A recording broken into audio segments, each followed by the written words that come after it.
Hello, I'm in a 2015 Range Rover Evoque, and today I'm going to show you to turn on and off of valet mode.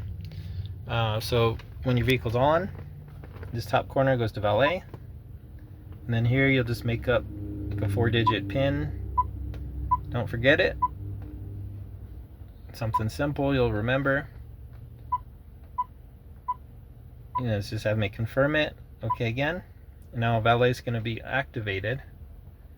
So all valet mode does is it's going to pretty much lock up most of the features in the car.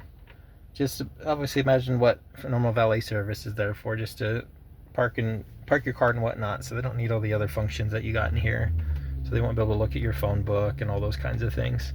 But to turn it off, just go back in that same button and then type in that same PIN number that you memorized. And then that should do it. And if for some reason you've got it on and the PIN number's been lost somehow, you might have to do some kind of factory reset on your vehicle to get rid of this valet mode.